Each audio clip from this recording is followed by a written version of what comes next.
Ci troviamo nello storico cimitero monumentale di Bonaria e la nostra attuale puntata sarà una puntata ricca di sorprese, ma soprattutto ricca di ospiti. Questa grandissima area funeraria non è, come molti forse staranno pensando, un'area triste, ma è un'area ricca di attrattive.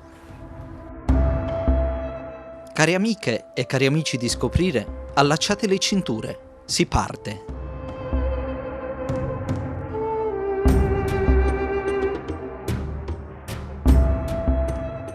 Il Comune di Cagliari ha consentito alle nostre telecamere di mostrarvi il tesoro di statue e di monumenti che sorge su una collina un tempo detta di Monreale, perché nel lontano 1300 vi soggiornò un uomo che sarebbe divenuto re. Sarà questo un futuro argomento del nostro ciclo di puntate. Oggi accediamo nel più vecchio cimitero del capoluogo sardo. Parcheggiamo per un attimo le fatiche di questa giornata e lasciamoci trasportare da un sottofondo melodico nelle incredibili vicende del passato.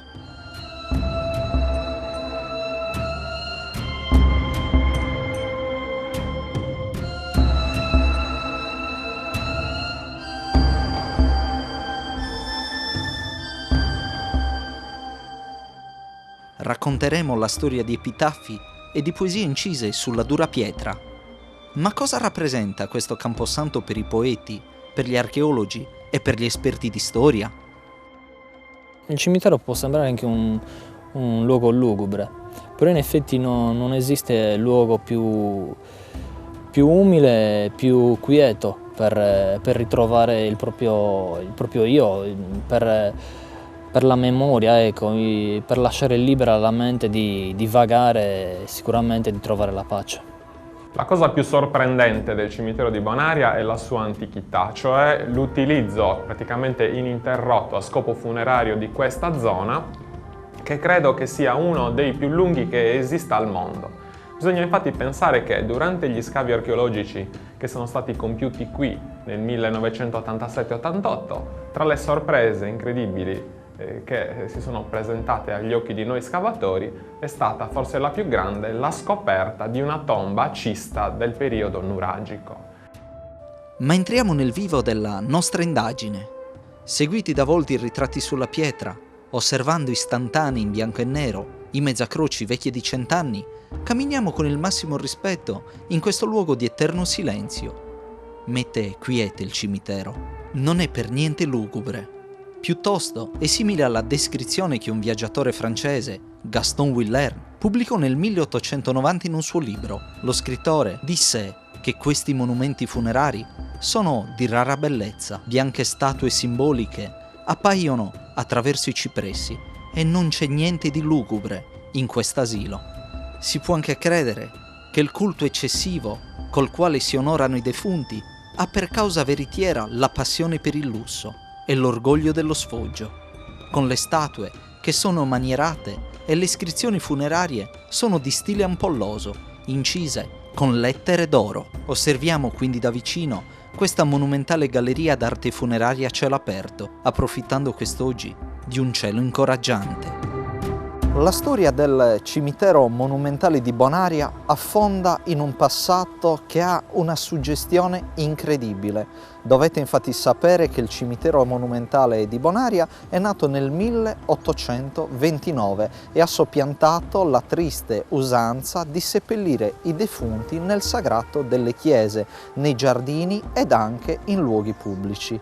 E a proposito di giardini, è nell'area verde adiacente all'oramai scomparsa chiesa di San Bardilio, i cui resti riposano solo in parte sotto il cimitero, che troviamo Suor Teresa Olga Tambelli, la superiora del vecchio asilo di Marine di Stampace. È divenuta una figura simbolo, amatissima dai suoi piccoli Marianelli, che ancora oggi, a molti anni di distanza dalla sua dipartita, rendono omaggio alla sua dimora sepolcrale. Poco avanti, in una grande cappella, si osserva il nero angelo della morte. Qui, statue e opere d'arte sono messaggeri che fanno da tramite tra ieri e oggi, tra il nostro mondo e quello dei morti, tra l'aldilà e l'aldiquà. Nella vicina Cappella Birocchi, un bimbo da una tenda bianca di marmo ci invita a far silenzio. Qui ci troviamo idealmente al confine tra il mondo terreno e quello ultraterreno, nel quale, dalla volta dell'edificio funerario, un altro angelo conduce 2 bimbi in una dimensione ultraterrena. E grazie a dei permessi speciali rilasciati dall'amministrazione civica del Comune di Cagliari possiamo osservare su un'impalcatura e quindi da vicino questa interessante opera. Rappresenta un bambino.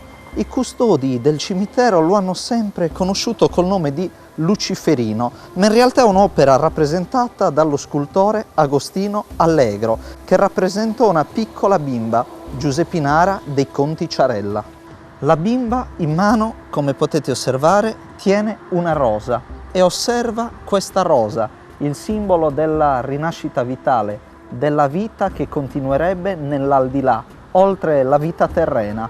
Ma c'è un particolare un poco inquietante.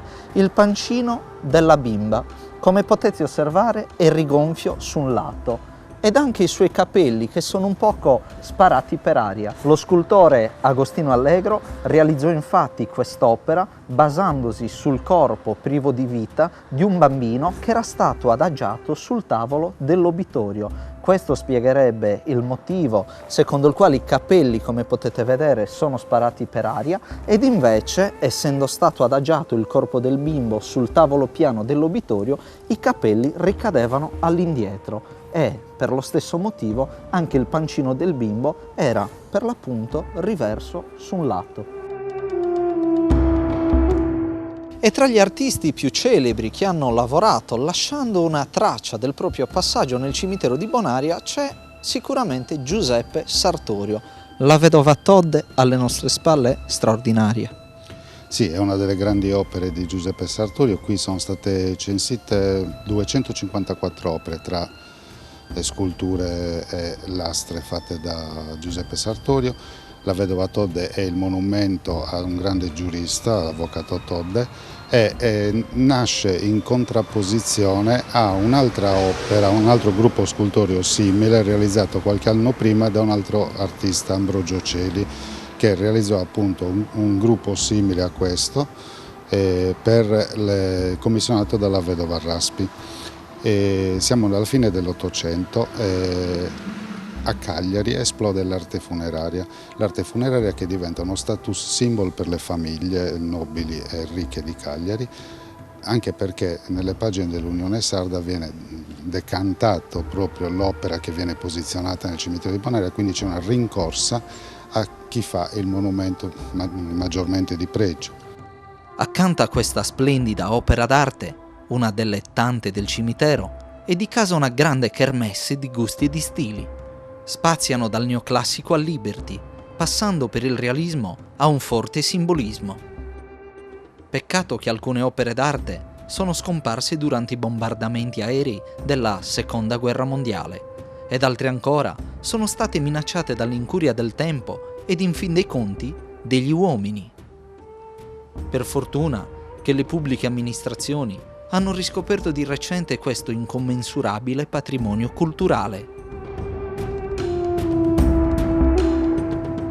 È innegabile il fatto che il cimitero sia stato, tra virgolette, un po' dimenticato, nel senso che forse ci si è curati di più dei luoghi destinati ai vivi, non pensando che in realtà i vivi si occupano di chi non c'è più, e quindi questo, oltre che un luogo di grande cultura, è un luogo del ricordo, di un ricordo prezioso e della memoria, quindi storia, ma anche ricordo affettivo, non meno importante della memoria storica. E quindi l'attenzione è rispetto per la cultura, ma è anche rispetto per il dolore, per gli affetti di quanti appunto amano venire a ricordare le persone.